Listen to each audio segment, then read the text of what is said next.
Hey everyone, this is Nikki dxgirly. Welcome to my second channel, dxgirly Likes Toys, where I talk all about toys. So today is Doll Review Wednesday, and I am reviewing a new doll for you guys. I put this Doll Review Wednesday up to a vote because today is Monday and I'm putting this video out on Wednesday. I'm kind of like way behind on my videos. I need to film a bunch today. It's actually really late in the day. It's a little past 5 o'clock, and I'm lucky that it's really overcast right now, so the weird light isn't coming in, so I'm able to film right now. If you hear some banging going on outside of the room, it's either my cats or my husband just being loud. I didn't feel like putting on any makeup today either, so I hope you don't mind my makeupless face. Anyways, I put this to a vote on my Instagram. I posted it on Facebook, I posted it on my personal Facebook and Twitter. And only a couple of you guys, I don't think many people follow me there, but a couple of you guys voted, and this girl won with 2 votes because everyone seemed to vote for something different. I had 6 different dolls up there. So today I am opening another Pullip. This is Wilhelmina, I think. Wilhelmina is how you say her name. She is definitely like a witchy, gothy type Pullip. I'm trying to remember what year she was from. It was either 2011, 2012, or 2013, I think. I'll put it down in the description box below. And she's still currently available on pullipstyle.com, so if you wanted to pick her up yourself, I will leave a link to her down below. You can either get her from their eBay storefront or their website. Their website does have a lot more product on it than their eBay store does, so. But they are really quick shipping. They ship out of Arizona, and they're here like in 2 days. So yeah, I definitely recommend Pullip Style if they have the Pullip you are looking for in stock, and they do run decent prices too. So here was what she looks like in the box. Very pretty box. I think it's Wilhelmina. I think that's how you say it. It's like an old school name. If I'm pronouncing that wrong, feel free to correct me. But she's lovely. Okay, so let's open her up. Okay, so just like the first Pullip I opened, she was a major pain in the butt to get out of that box.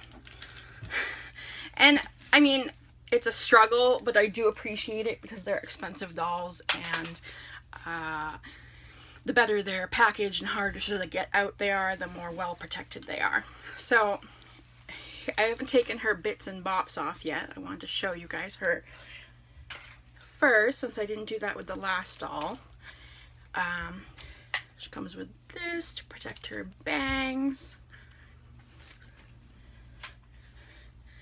And on her hand she has these, which should just pull off. Yep, that one came off.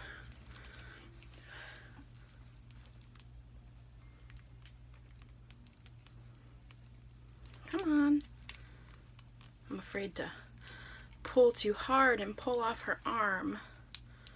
I think that the hands are removable, but I don't want to pull it off and then not be able to get it back on. Oh, the hand is coming out. Okay, it did come out, so hopefully it goes back in. Here's my scissors. It's really stuck on that one. I do hear that if you try to change your doll's clothing a lot, the pegs on the hand can get worn down and eventually the hand won't go back in anymore. So I plan on keeping these dolls in their stock outfits. I may get one of their make it own sets, which are like the Mio sets, eventually, to kind of customize my own. And that doll I will redress, but these particular ones that come in their stock are probably going to stay in their stock. This hand does not want to come out. All right, give me a second, guys. So her hand did go back in, thank goodness. A lot of people, that's why I mentioned that people will rebody their dolls on, I think it's pronounced Obitsu bodies, just because for a wider range of movement, and because these dolls tend to have very fragile bodies that do break quite easily. But I got it back on, so that's the good thing. So here is her hair. Let's slip that out.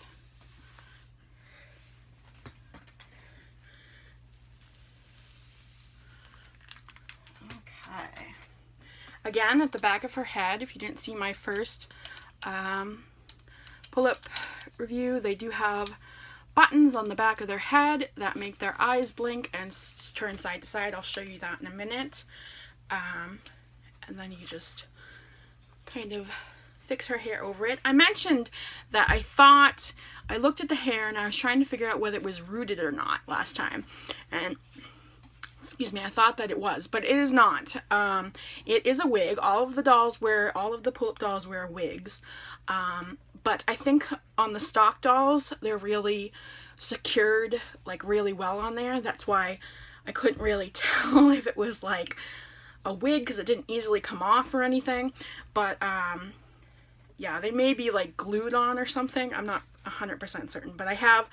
Thank you, Rachel, for pointing that out to me, Ray, in my last review, and I've read up about them a lot more since that last review, and they are wigs. So, but she has a very lovely wig. You can see it has the braids on the side here. I'm kind of in love with, like, I do love the curly wigs. I love from like my Alice Dujardin, just a really curly wig, but I did notice that when I handled her a bit more, it did tend to get a bit frizzier, and the hair came kind of out of the curls, so it's a little frizzy, messy looking. So that's one thing to keep in mind about the curly haired dolls. This doll has straighter hair with just curls at the end, so it's probably much easier to manage. You can see she has red hair with this little front piece being brown. Really, really lovely. And then her outfit. Her outfit is just gorgeous. So here's what she looks like. I'm not sure what this is, if that black through the netting is supposed to be there, but I guess it's just how it's sewn together. And then she has this little gem at her collar here.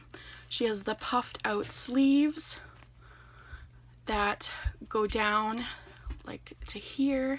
Hard to see because it's all black. And then it has the lace at just her sleeves, and they're kind of like bell sleeves like that. There we go.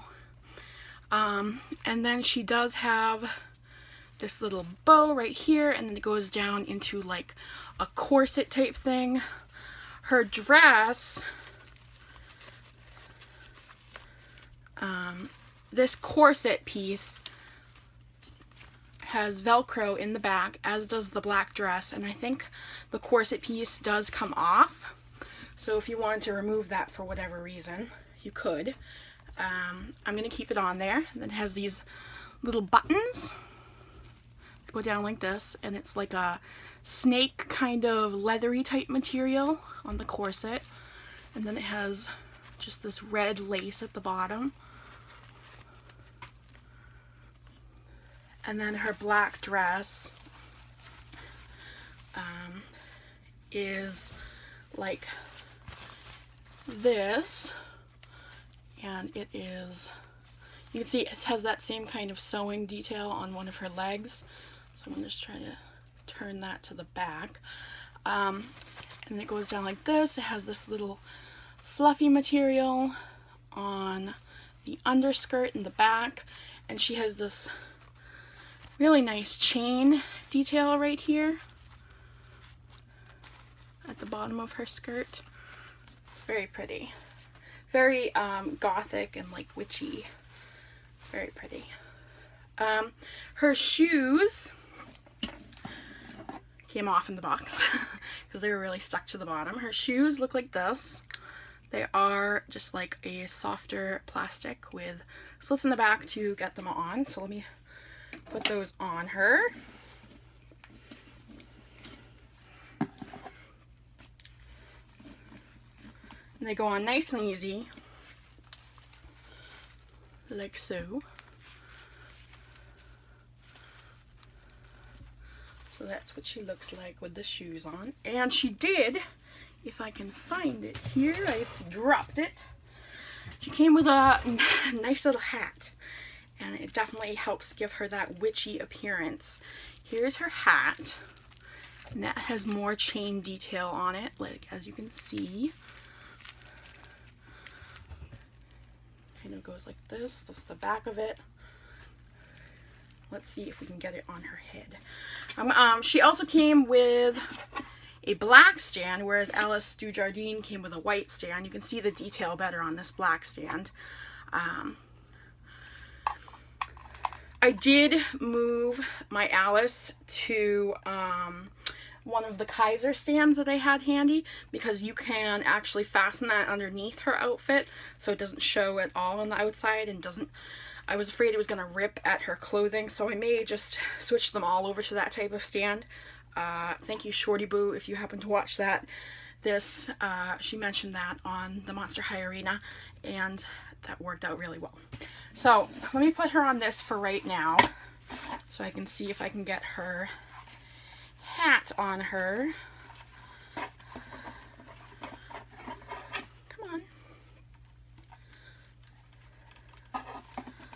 I'm like very careful with these dolls because they are expensive. They're definitely like a collector type doll rather than a play doll. I think they're recommended for ages 15 and up, so definitely more of an adult type collectible doll. Let's see. So it kind of just sits on top of her head. They have large heads, so it doesn't like fit onto her head completely. So that's what she looks like with it on. Very cool. And let me just, for the last part of the review, let me talk about her face up. So her face up is very dark, gothy. She has much more of a slanted eyebrow, like an arched eyebrow, than a lot of the dolls have. A lot of the dolls have rather straight eyebrows, so those are hers. And she has these beautiful, like dark green hazelish eyes. And then the lever in the back of her head, in case you haven't seen my other review, makes her eyes go from side to side. And then the buttons make them close. She just has nude eyes with a black eyeliner on her eyes. So, and she has really long lashes. And then the buttons, if I can find them again, just open up like that. And she has these very long bottom lashes painted on, and almost like an olive greenish type eyeshadow shading on there, and then like a very gray lip. I don't see, does she have any blush? I don't think she has any blush. She has a very like gray skin tone. It really is quite lovely with her though. I definitely am glad I got her. Lilith, if you're watching this, thank you for recommending her. I know she's in your collection, and I am very happy that I got her and added her to mine. So yeah, other than that, she comes with little instructions on her eye mechanism and her stand, and she also comes with a collectible card, which is cool. It has their profile on the back in Japanese. I think you can easily look up what the profile says if you do some searching online. So that is her. So yeah, this was my second pull-up review.